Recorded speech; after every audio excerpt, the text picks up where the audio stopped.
नमस्कार, ये है डीटी न्यूज़ नेटवर्क और आप देख रहे हैं द पत्रकार बाबू में डेली स्पेशल डोज। मैं आपके साथ हिमांचल और कैमरे के पीछे जो हैं वो हैं सफल सोनी।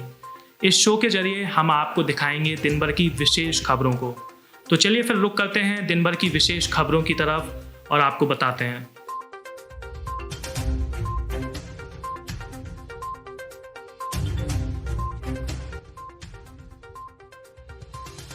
सबसे पहले बात है उस व्यक्ति की जिसकी जांच में ब्लैक फंगस, वाइट फंगस और येलो फंगस तीनों इन्फेक्शन की पुष्टि हुई है।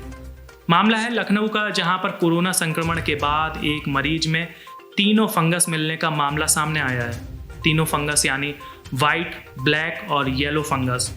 डॉक्टरों ने 3 घंटे के लंबे ऑपरेशन के बाद उस पेशेंट को बचा लिया है। जानकारी के मुताबिक फैजाबाद के रहने वाले मरीज सरस्वती यादव 1 महीने पहले कोरोना संक्रमण से पीड़ित हुए।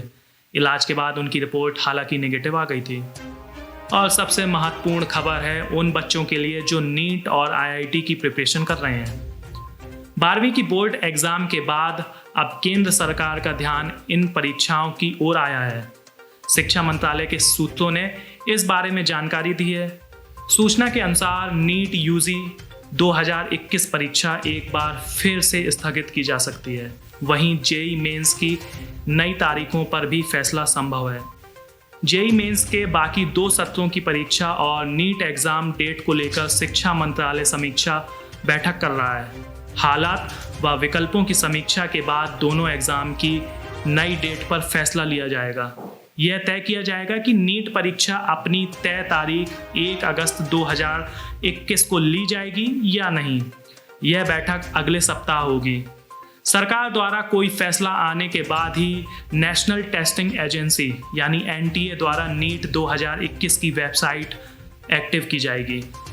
भारत सरकार के थिंक टैंक नीति आयोग के सतत विकास के लक्ष्यों पर अपनी तीसरी रिपोर्ट 2020-21 जारी कर दी गई है। SDG यानी सस्टेनेबल डेवलपमेंट गोल्स नाम की इस रिपोर्ट में राज्यों और संघ प्रशासित क्षेत्रों की सामाजिक, आर्थिक और एनवायरमेंटल कंडीशन पर प्रदर्शन का आकलन किया जाता है।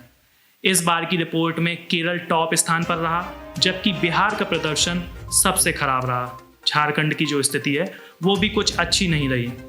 नीति आयोग के उपाध्यक्ष राजीव कुमार ने दिल्ली में गुरुवार को इस रिपोर्ट को लॉन्च किया।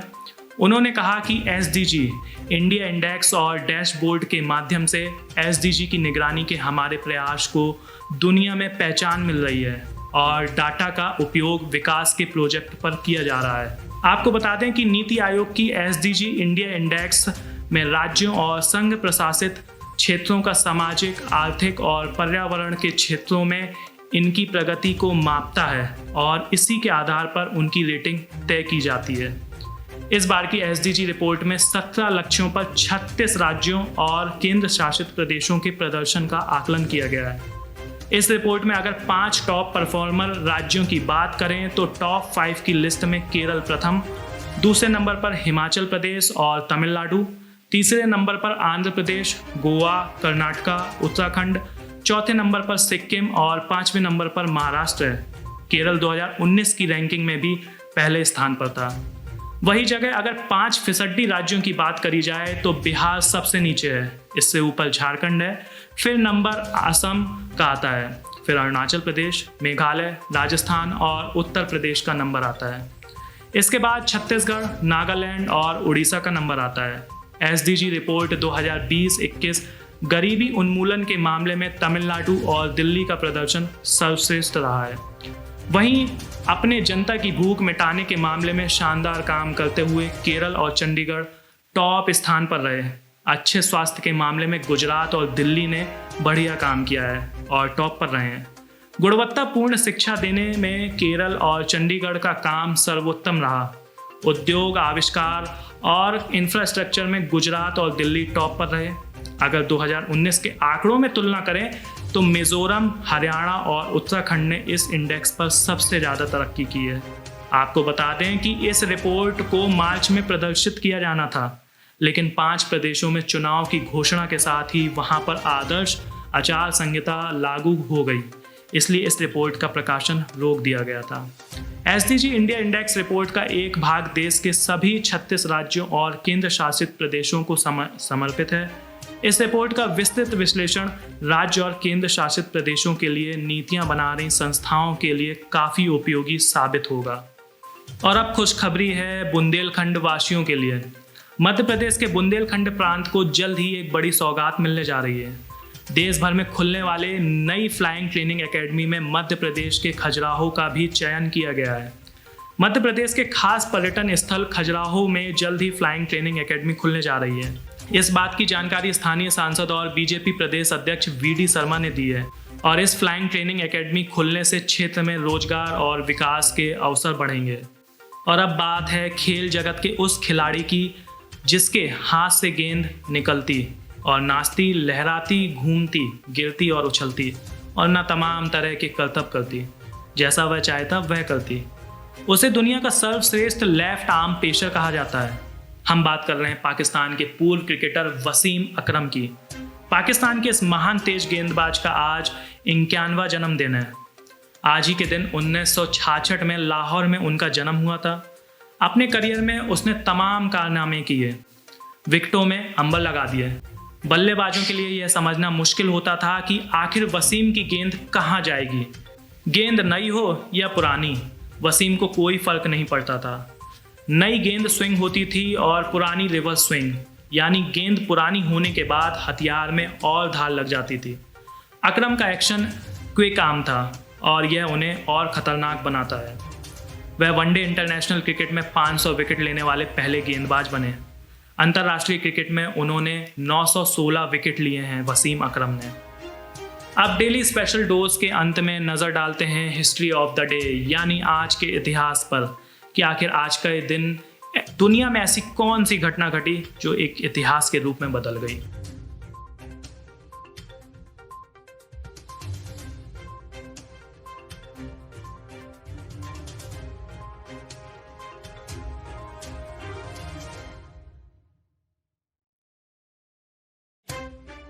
तीन जून यानी आज का दिन भारत का इतिहास और भूगोल को बदलने वाले दिन के तौर पर इतिहास में दर्ज है। वर्ष 1947 को आज ही के दिन ब्रिटिश राज के आखिरी वाइसरॉय लॉर्ड माउंटबेटन ने देश के बंटवारे का ऐलान किया था। भारत के बंटवारे की इस घटना को 3 जून योजना यानी माउंटबेटन योजना के तौर पर जाना जाता है। वर्ष 1867 में आज ही के दिन भारत के प्रसिद्ध शिक्षावाद, राजनेता, समाज सुधारक और न्यायविद लेखक हरविलास शारदा का जन्म हुआ था। हरविलास शारदा बाल विवाह प्रथा पर अंकुश लगाने के उद्देश्य से बहुचर्चित एक्ट के प्रकल्पक थे। उनका सबसे प्रसिद्ध ग्रंथ हिंदू सुपीरियरिटी है। इस ग्रंथ में उन्होंने सप्रमाण सिद्ध किया है कि इतिहास काल में सभी क्षेत्रों में हिंदू सभ्यता अन्य देशों से बहुत आगे थी। 3 जून 1930 को भारत के पूर्व रक्षा मंत्री जॉर्ज फर्नांडिस का जन्म हुआ था।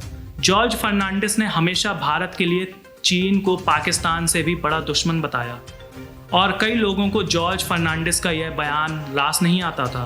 हालांकि जॉर्ज फर्नांडिस के अलावा भारत के पूर्व रक्षा मंत्री मुलायम सिंह यादव भी कह चुके हैं, भारत का पाकिस्तान से सबसे बड़ा दुश्मन चीन है।